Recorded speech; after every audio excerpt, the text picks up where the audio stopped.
El día de hoy voy a tratar de ser lo más minucioso posible con el primer capítulo o las primeras partes del libro de Debbie Ford. Debbie Ford, ella narra con su propia experiencia cómo fue su lucha y su transitar por el mundo de las sombras, reconociendo que su inconsciente estuvo marcado por grandes problemas en su día a día. En ese día a día, todos sus padres tenían una postura bastante importante en su formación.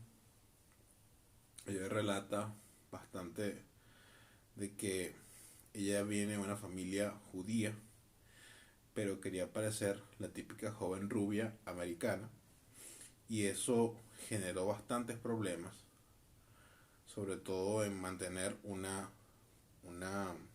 un físico que pudiera ser atractivo.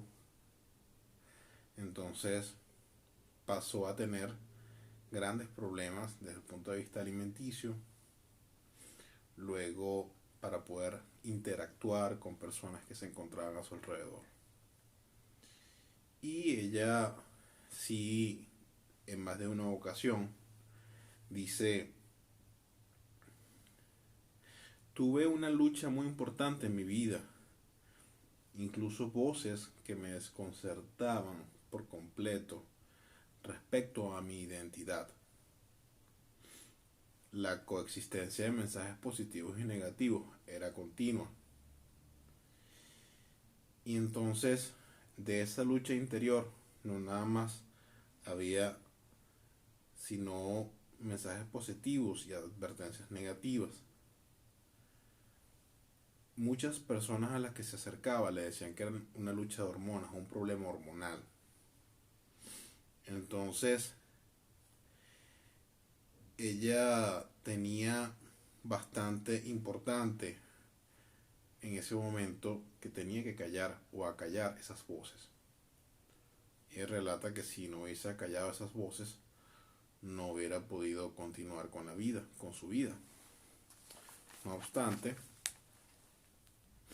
ella comenzó a buscar otras vías, entre esas el consumo de sustancias, que marca una, ella dice que no es una desviación, sino un aprendizaje lo que la llevó a prácticamente alcanzar eh, el vacío.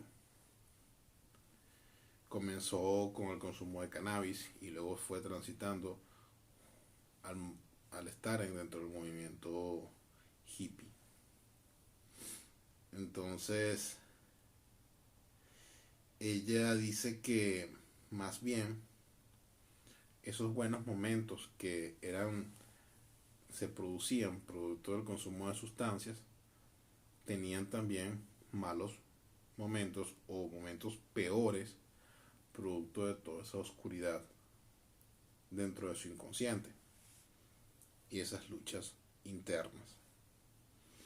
Ella dice, sentí el fuerte impulso de cambiar mis sentimientos. Entonces pasó del cannabis a sedantes, a sustancias psicodélicas, para hacer de todo esto una combinación de drogas bastante interesante con mantras de canciones que ella utilizó en ese momento para poder estar bien.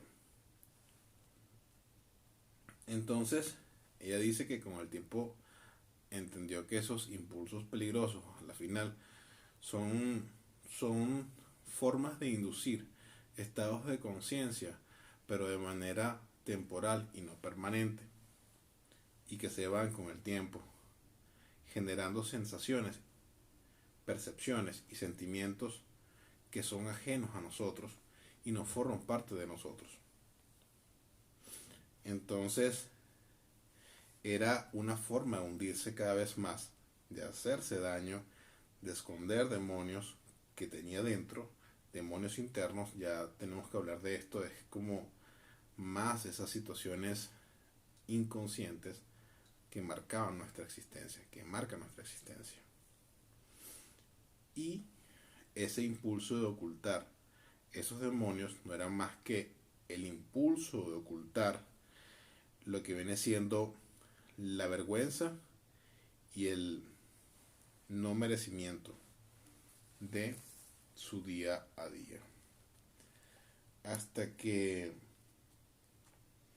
ella, de ser una joven que para aquel momento, según ella relata, una joven atractiva, inteligente, realmente en su vida personal era sesgada por el consumo de drogas.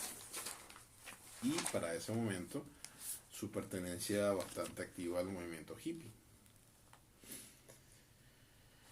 Entonces vivió bajo aquella situación del ego, lo que la gente espera de mí, lo que es el ego personalidad, lo que pudiese esperar la sociedad y lo que realmente yo estoy realizando en ese rol.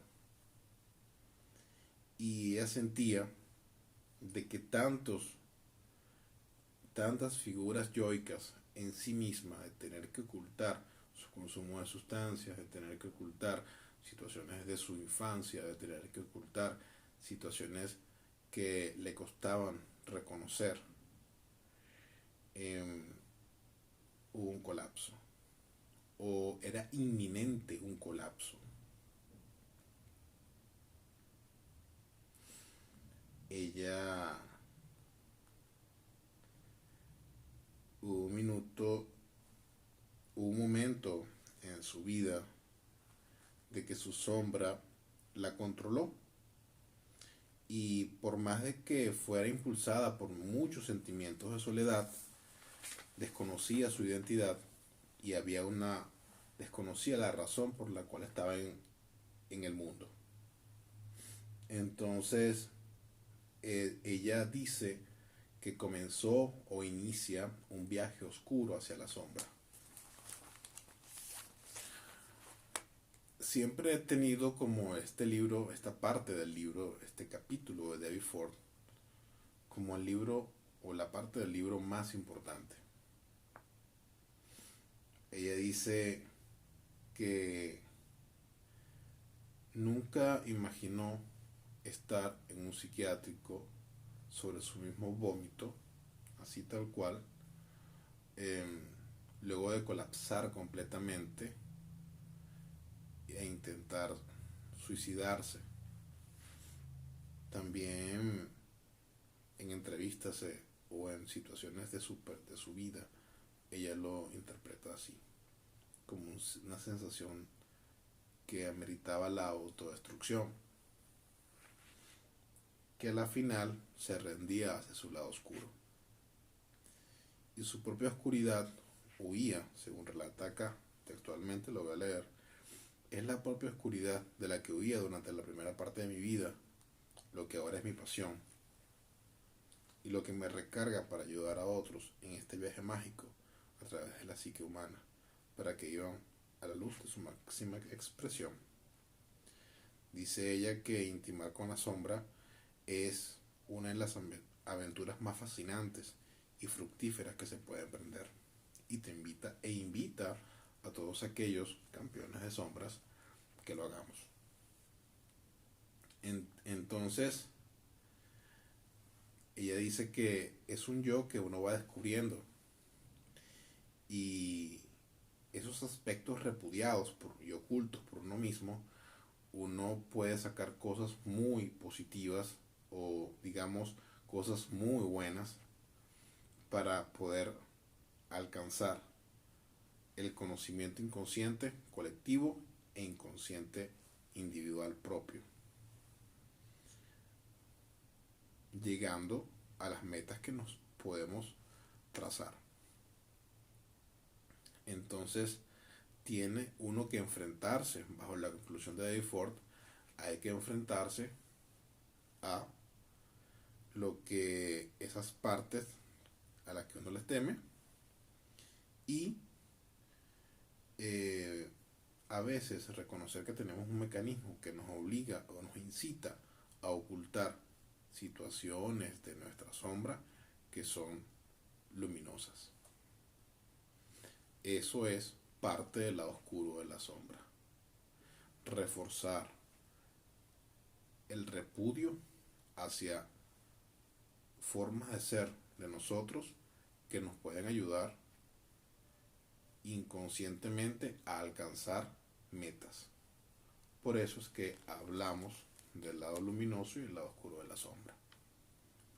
Entonces, hasta aquí hemos llegado el día de hoy. Espero que para ustedes sea provechoso. Voy por la página 127 del libro y vamos a leer la influencia de la sombra en la segunda parte. Espero que les guste, campeones de sombra. Con todo el cariño y todo el amor y todo el aprecio, se despide Andrés Miguel Mujica Alfonso.